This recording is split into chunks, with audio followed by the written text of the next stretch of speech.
الحمد لله رب العالمين والعاقبة للمتقين والصلاة والسلام على رسوله الكريم اما بعد۔ محترم سامعین، جیسا کہ آپ حضرات جانتے ہیں کہ احناف کے نزدیک تکبیر تحریمہ کے علاوہ رفع دین کرنا مسنون نہیں ہے، یعنی رکوع میں جاتے وقت، رکوع سے اٹھتے وقت اور تیسری رکعت میں کھڑے ہوتے ہوئے رفع دین کرنا احناف کے نزدیک مسنون نہیں ہے، اور اس کے دلائل رد باطل چینل کے ذریعے سے آپ کے سامنے پیش کیے جاتے رہے ہیں، اور ان دلائل پر غیر مقلدین حضرات کا جو اعتراض ہوتا ہے، ان اعتراضات کے جوابات بھی آپ کے سامنے پیش کرتے جاتے رہے ہیں۔ آج ہم آپ کو بخاری شریف کی حدیث سے یہ بتلائیں گے کہ احناف کے نزدیک تکبیر تحریمہ کے علاوہ رفع دین کرنا سنت کیوں نہیں ہے۔ تو جیسا کہ دیگر حدیث سے ثابت ہے کہ تکبیر تحریمہ کے علاوہ رفع دین مسنون نہیں ہے، اسی طرح بخاری کی حدیث سے بھی ثابت ہے، اور بخاری کی حدیث، اس کی سند پر کلام کرنا، بحث کرنا، یہ سورج کو چراغ دکھانے کے مترادف ہے۔ اس لیے میں مختصراً آپ کے سامنے بتا دوں کہ حدیث نمبر 828، جو کہ حضرت ابو حمید الساعدی رضی اللہ عنہما سے مروی ہے۔ حضرت ابو حمید الساعدی رضی اللہ عنہما نبی کریم صلی اللہ علیہ وسلم کے نماز کے متعلق فرماتے ہیں،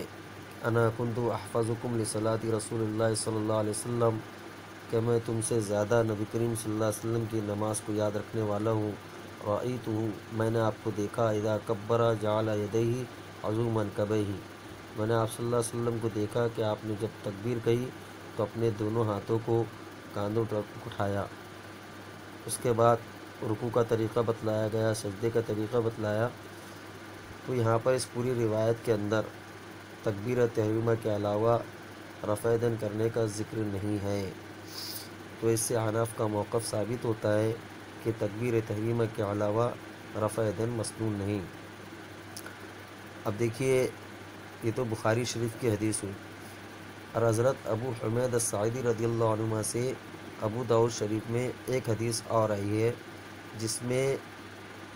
تکبیر تحریمہ کے علاوہ رکوع میں جاتے وقت اور رکوع سے اٹھتے وقت رفع دین کا ذکر موجود ہے۔ تو یہ بخاری شریف کی حدیث میں تکبیر تحریمہ کے علاوہ رفع دین کا ذکر نہیں، اور ابو داؤد شریف کی حدیث میں رفع دین کا رکوع میں جاتے وقت، رکوع سے اٹھتے وقت رفع دین کا ذکر ہے۔ بخاری شریف کی حدیث کی سند پر کسی قسم کے کلام کی کوئی ضرورت نہیں،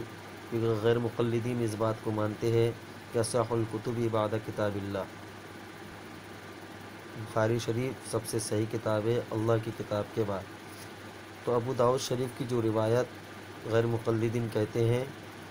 کہ دیکھو، حضرت ابو حمید الساعدی رضی اللہ عنہ کی جو ابو داؤد میں روایت ہے، اس میں رکوع میں جاتے وقت اور رکوع سے اٹھتے وقت رفع دین کا ذکر موجود ہے۔ تو غیر مقلدین بھائی کے لیے عرض ہے کہ ابو داؤد کی روایت میں عبد الحمید بن جعفر نامی ایک راوی ہے، جس کے بارے میں امام نسائی، امام ابو حاتم، امام سفیان ثوری، امام یحییٰ بن سعید، امام یحییٰ بن معین، امام ترمذی، امام طحاوی رحمہم اللہ اجمعین نے جرح کی ہے، ان کو خطا کار بتلایا ہے، بعض نے ان کو قدری کہا ہے، لہٰذا یہ روایت حجت نہیں۔ الحمدللہ رب العالمین والعاقبۃ للمتقین والصلاة والسلام علی رسولہ الکریم اما بعد۔ محترم سامعین، جیسا کہ آپ حضرات جانتے ہیں کہ احناف کے نزدیک تکبیر تحریمہ کے علاوہ رفع دین کرنا